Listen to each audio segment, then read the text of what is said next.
नमस्कार। आज की प्रस्तुति है बुढ़ापा दिमाग की खिड़की से आता है।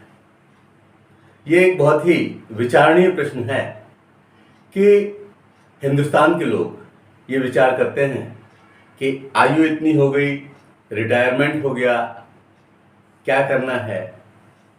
लेकिन एक बात ध्यान में रखनी चाहिए कि मानव मन अद्भुत है और सर्वाधिक सशक्त हैं विचार। पहले हमारे मन में किसी भी वस्तु, क्रिया, सिद्धांत को वर्ण करने का विचार आता है और तत्पश्चात हमारी चेष्टा उसे हमसे संबद्ध कर देती है। यहाँ तक कि हमारे शरीर पर हमारी सोच का सर्वाधिक प्रभाव पड़ता है। यदि हम सकारात्मक सोच के हामी हैं तो व्यक्तित्व पर उसका स्पष्ट प्रभाव पड़ना निश्चित रूप से लाजमी है और वह परिलक्षित होता है।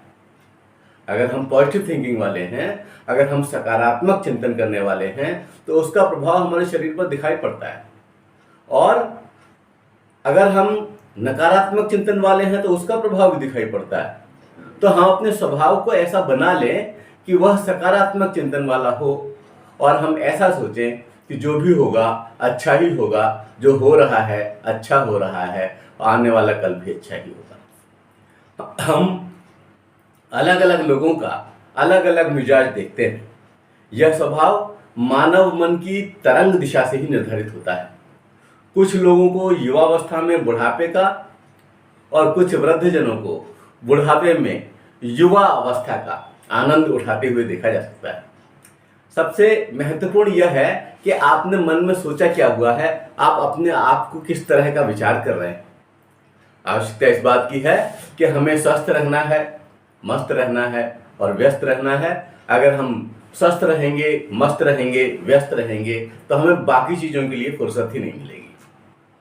हमें जीवन पर्यंत क्रियाशील रहने के लिए और शैथिल्य या बुढ़ापे में युवाओं जैसी ऊर्जा बनाए रखने हेतु मस्तिष्क की जागृत स्थिति बनाए रखने के लिए कुछ तथ्यों पर ध्यान का आकर्षण करना होगा। और वो तथ्य मैं आपके समक्ष रख रहा हूँ। उन महत्वपूर्ण तथ्यों को हम इस प्रकार से क्रम दे सकते हैं। उसमें पहली बात कि मस्तिष्क के वातायन में विचारों के झोंके आने दें। जो हमारा मस्तिष्क की खिड़की है, इसमें नए नए विचारों के झोंके आने दें। हम कूपमंडूक न बने, संकीर्ण न बने। अगर नए समय की कोई नई विचारधारा आज स्वीकार्य है तो उसके समर्थन में हमारा मस्तिष्क तर्क जुटाए और हम स्वस्थ वाद विवाद करें, हम स्वस्थ चिंतन करें। ऐसा नहीं कि ऐसा होता था इसलिए ऐसा ही होगा, इस तरह का चिंतन न करें। और जब ये स्वस्थ झोंके आएंगे हमारे मस्तिष्क के वातायन में, मस्तिष्क की खिड़की में, तो निश्चित रूप से हमारा मन उन युवाओं की तरह ही होगा जो कि उस पर उस तरह की प्रतिक्रिया देते हैं। हम उन लोगों को देखें कि किस तरह की प्रतिक्रियाएं आ रहे हैं, हमारे बच्चे किस तरह का सोच रहे हैं, हमारे स्टूडेंट्स किस तरह का सोच रहे हैं और वो क्यों सोच रहे हैं। क्योंकि अब आप परिपक्व हैं और सही चिंतन कर सकते हैं। इसलिए मस्तिष्क के वातायन में सकारात्मक विचारों के झोंके आने दें और उन्हें अगर वो अच्छी बातें हैं तो अंधड़ बना करके उसका प्रसार करें। क्योंकि आपकी बात को सुनेंगे लोग, आपकी बात को समझेंगे। क्यों? क्योंकि वो लॉजिकल होगी। इसलिए अपने आप को महत्वपूर्ण मानते हुए चले कि अब आप अधिक महत्वपूर्ण हो गए। दूसरी बात, मस्तिष्क को आदेश दें कि हमेशा सक्रिय स्थिति बनाए रखें और समझें कि यह संभव है।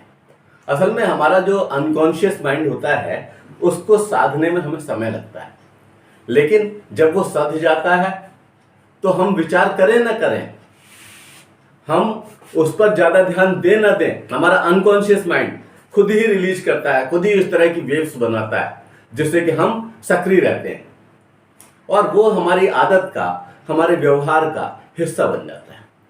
आप ये समझिए कि आज भी हमारे देश का प्रधानमंत्री इतने घंटे कार्य कर रहा है। आज भी वो जो कार्य कर रहे हैं उनमें एक निरंतरता है, लंबे समय से उन्होंने कोई छुट्टी नहीं ली है। वही हाल हमारे यहाँ के मुख्यमंत्री महोदय का है। तो इस तरह के कार्य करते हुए लोगों को देख करके हमें प्रेरणा मिलनी चाहिए। ये जीवंत उदाहरण है। वैसे तो हजारों उदाहरणों से पटा पड़ा है अपना हिंदुस्तान और हमें इस मामले में तो बाहर के भी उदाहरण देख लेना चाहिए। तारानाथ शेनाय एक अपंग बालक, उसने इंग्लिश चैनल तैर करके पार किया। ऐसे बहुत सारे उदाहरण हैं। तो आवश्यकता इस बात की है कि हम खुद की सक्रिय स्थिति बनाए रखें कि सुबह उठेंगे, अब ये करेंगे, अब ये करेंगे, अब ये करेंगे, और पूरा दिन कहाँ चला गया पता ही नहीं चलेगा।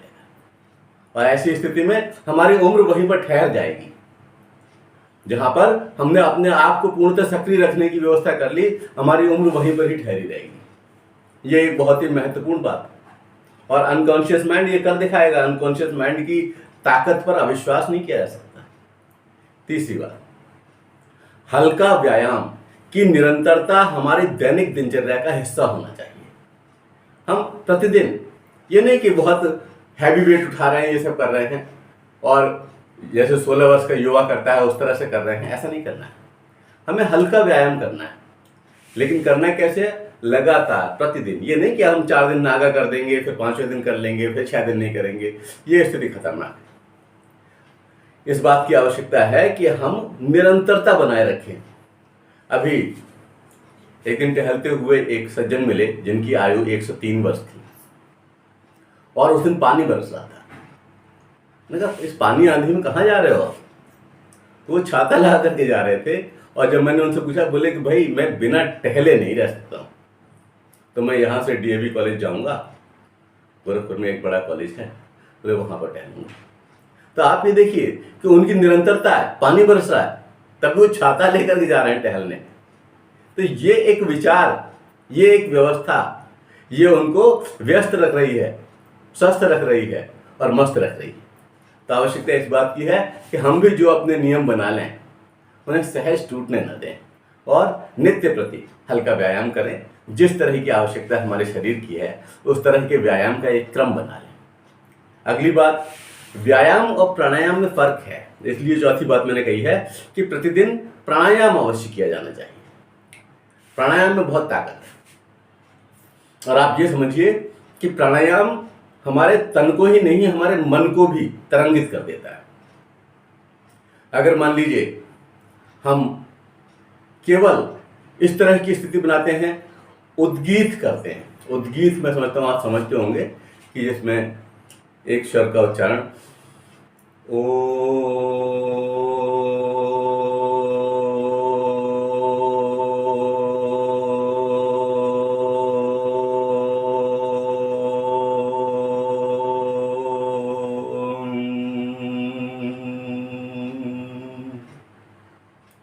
ये उद्गीत है। इसको करने से मन एकाग्र होता है। और एक और इसी तरह का प्राणायाम है जिसे आप भ्रामरी कहते हैं, जिसमें मस्तिष्क में भ्रमर जैसा गुंजन होने लगता है। उसको हम अपनी सुविधा के हिसाब से बस कान के दबाव को बैलेंस करना है और ये इस तरह से, और इसमें भी वही उच्चारण करना है, ओ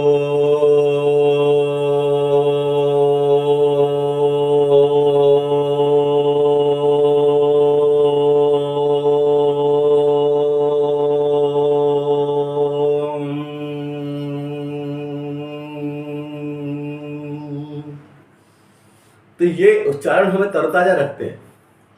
ये उद्गीत और भ्रामरी हमारे ध्यान का संकेंद्रण रखती है। जैसे लोग कहते हैं कि भाई बुढ़ापे में एक बात को 50 बार कहने की आदत आ जाती है, ऐसा कुछ भी नहीं होगा आपके साथ और आप स्वस्थ चिंतन कर पाएंगे। आप देखेंगे कि आपकी उम्र में एक ठहराव आ गया है।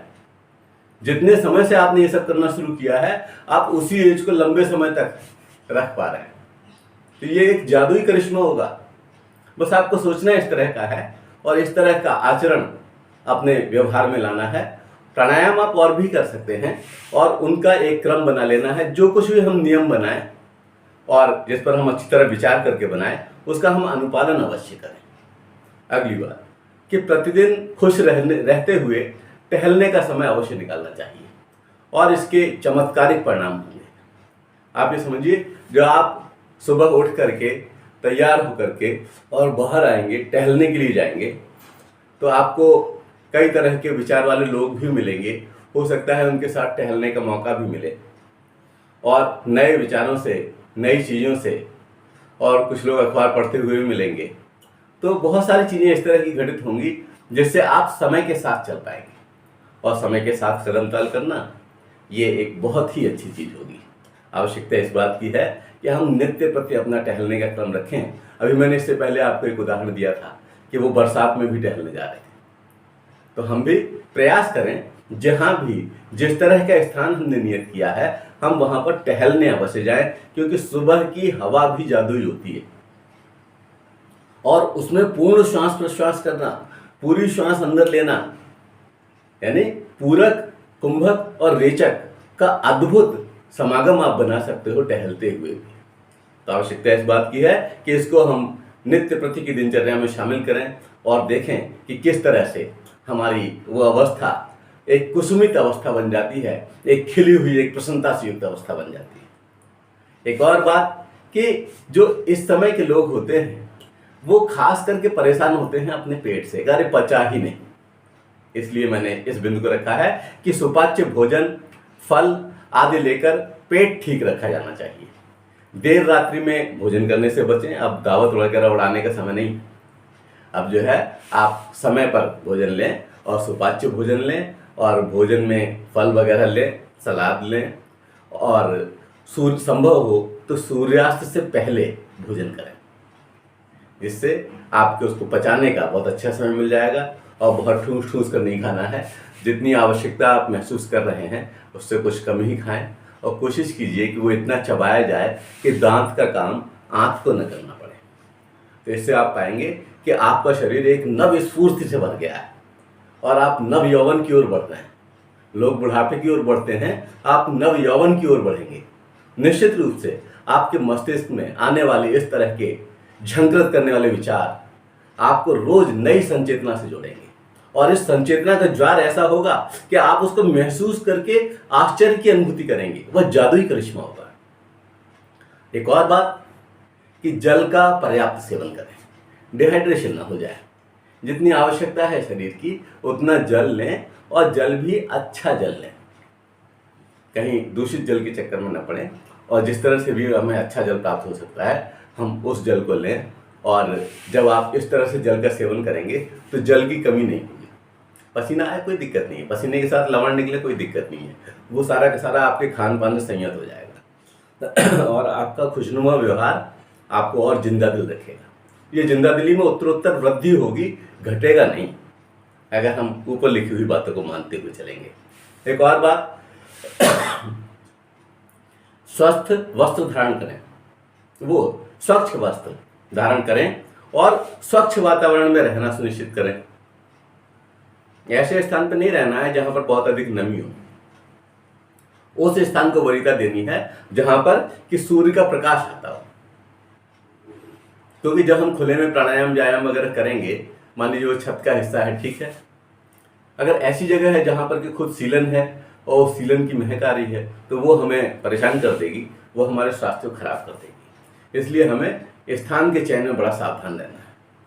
थोड़ी सी सावधानी रखने से हम निश्चित रूप से उस ओर बढ़ चलेंगे जिस ओर लोग उदाहरण के रूप में हमें देखना शुरू करेंगे। निश्चित रूप से करिश्मा हो जाएगा आपके व्यक्तित्व में।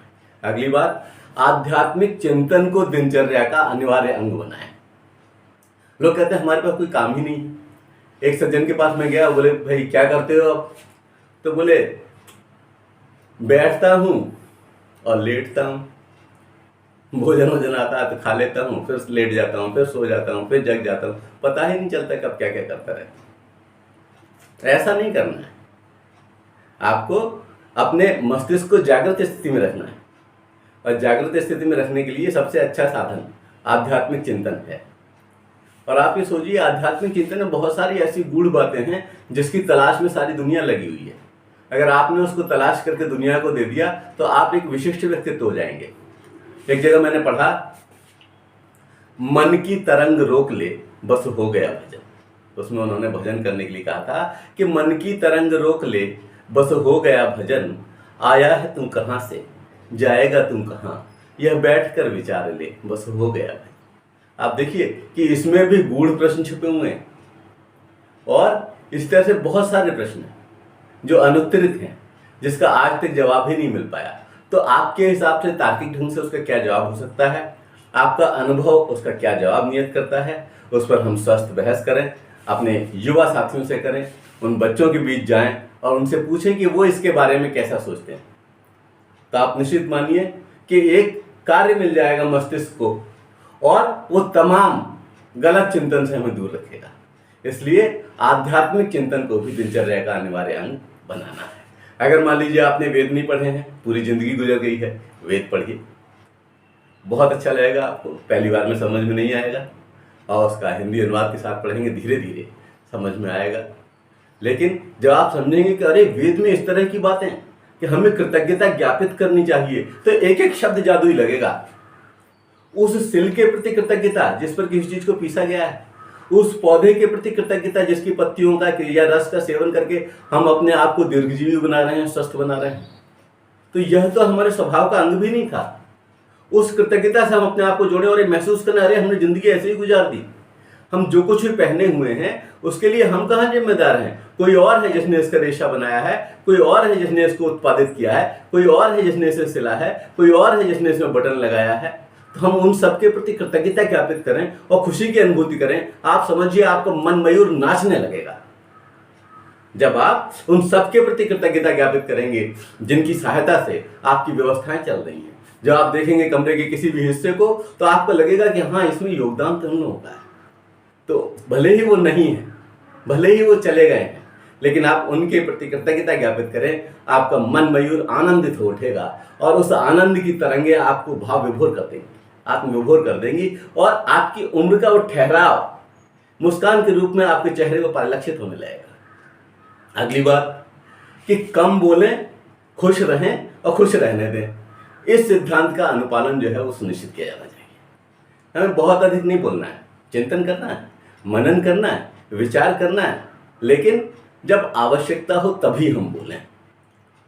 तब होगा क्या कि आपकी वक़्त बढ़ जाएगी, लोग आपसे राय लेंगे और बिंदुओं पर आपके विचार जानना चाहेंगे। तो ऐसी स्थिति में आपका चिंतन एक सकारात्मक दिशा पा जाएगा और उनके पूछे गए प्रश्नों में कुछ प्रश्न ऐसे होंगे जो कि हमसे अनुत्तरित रह जाएंगे, हम उन पर कार्य करेंगे और इस तरह से वह जो सिद्धांत था व्यस्त रहो, स्वस्थ रहो, मस्त रहो, वो अपने आप अनुपालित हो जाएगा और हमारी उम्र वहीं पर ठहर जाएगी। क्योंकि जब हम ऐसा सोचते हैं कि हम दूसरे के लिए कार्य करें, तब दुनिया की बहुत सारी शक्तियां हमारी मदद करती हैं। हमारे यहाँ कहा गया कि अयम निजः परो वेति गणना लघुचेत साम उदार चरितानातु वसुधैव कुटुंबकम। तो आप देखिए कि यह मेरा है, वह तेरा है, इस तरह की गणना तो छोटी बुद्धि वाले लोग करते हैं, और जिनकी बुद्धि विकसित हो गई उनके लिए तो संपूर्ण संसार ही परिवार के समान है। तो सारे संसार की जो भी बाधाएं हैं, जो व्यथाएं हैं, उन पर हमें विचार करना चाहिए, चिंतन करना चाहिए। ईश्वर ने हमें बहुत उपयुक्त समय दिया है, क्योंकि बहुत से लोग इससे बहुत पहले जा चुके हैं। तो हम उसके प्रति कृतज्ञता ज्ञापित करते हुए अपने इस कार्य को करें और याद रखें, कम बोलें, खुश रहें, खुश रहने दें। अगली बात बहुत ही महत्वपूर्ण विचार है और बहुत ही कीमती विचार है। अपने से कम उम्र के लोगों से मिलें, उनके अच्छे विचारों का स्वागत करें। होता क्या है कि हम अपने से छोटों को हमसे डांटते ही रहते हैं, गलती हमारी तब भी बेचारे वही डांट खाते हैं, ये गलत बात। हम उनसे मिलें, उनका चिंतन कैसा है, वो सोचते कैसे हैं, आज की दुनिया कैसी हो गई है, कितनी बदली है, ये सब कुछ हमें जानना चाहिए। और आप समझिए बड़ा आनंद आएगा इन सब चीज़ों में, और इस आनंद का जो एक साइड इफेक्ट है वो आपके चेहरे पर दिखाई पड़ेगा। वो खुशी, वो आत्मबोध, वो आपके व्यक्तित्व में निखार, उसे आप भी महसूस करेंगे, आपके परिवार वाले महसूस करेंगे और सामने की दुनिया तो महसूस करेगी ही। तो आवश्यकता इस बात की है कि हम अपने से कम उम्र के लोगों के साथ में रहकर, आप देखिए कि आपकी उम्र भी ये लगेगा कि आप तो फिर से युवा हो रहे हैं। उनका चिंतन आपका चिंतन हो जाएगा, उनकी जैसी कार्यशैली, भाषा शैली आपकी भाषा शैली हो जाएगी और आपको लगेगा कि ये तो एक नया जीवन मिल गया है। और हम जो है जब इस तरह का करेंगे तो कभी क्रोध हमारे पास फटकेगा भी नहीं। क्रोध के लिए कहा गीता में कि क्रोधाद् भवति सम्मोहः, सम्मोहाद् स्मृति विभ्रमः, स्मृति विभ्रम बुद्धिनाशो, बुद्धिनाशात् प्रणश्यति। और जब क्रोध नहीं आएगा, जब हम उन युवाओं जैसे सशक्त विचार हमारे मस्तिष्क में रहेंगे, तो ऐसी स्थिति में हम तो दीर्घजीवी होंगे ही, साथ ही हम चिर युवा जैसी स्थिति को प्राप्त कर लेंगे। अगली बात कि पर्याप्त नींद लेना सुनिश्चित करें। हम पर्याप्त नींद लें, उसमें कोई कोताही नहीं। लोग कहते हैं कि नींद ही नहीं आती। जब आप दिन भर कार्य करोगे दिन भर चिंतन करोगे, मस्तिष्क को भी थका दोगे, प्राणायाम व्यायाम करके शरीर को भी थका दोगे, और टहलना आदि इस तरह की व्यवस्थित और एक व्यस्त दिनचर्या रहेगी, तो ऐसी स्थिति में आपको नींद भी अच्छी आएगी। पानी वगैरह रख करके सोएं और आराम से कोशिश ये करें कि किसी दूसरे की कोई मदद न लेनी पड़े, बल्कि हम दूसरे की मदद कर दें। तो आप पाएंगे कि आपके जीवन में एक नया सवेरा हो रहा है, एक नई सुबह आ रही। और भारतीय तो इस तरह का होता है, उसे मृत्यु से डर नहीं लगता, क्योंकि गीता में कहा है नैनम छिन्दन्ति शस्त्राणि नैनम दहति पावकः न चैनम क्लेदयन्त्यापो न शोषयति मारुतः। तो ऐसी स्थिति में तो हम खत्म होने के बाद भी दोबारा से आते हैं, अगर हमारे उद्देश्य पूरे नहीं हुए हैं। तो हमें जिंदा दिल रहना है, हमें ऐसा रहना है कि हम हमेशा खुश रहें, जब तक जिएं खुशी से जिएं, और हम बढ़ें, पूरे समाज को एक आदर्श दें कि हाँ, इस समय इस अंदाज में जिया जा सकता है, इस समय दूसरों का इतना हित किया जा सकता है, इस समय भी परहित सरस धर्म नहीं भाई का अनुपालन किया जा सकता है, और दूसरे के हितों के लिए अपने आप को सौंपा जा सकता है, झोंका जा सकता है, और उसका जो फायदा मिलेगा वह आपको मिलना ही है, उसमें कहीं कोई दो राय नहीं। उक्त तथ्यों से जब आपके जीवन का संबंध बन जाएगा, तब आप अवश्य कह उठेंगे वाह जिंदगी, आपको जिंदगी इतनी प्यारी लग जाएगी। धन्यवाद। जय हिंद, जय भारत।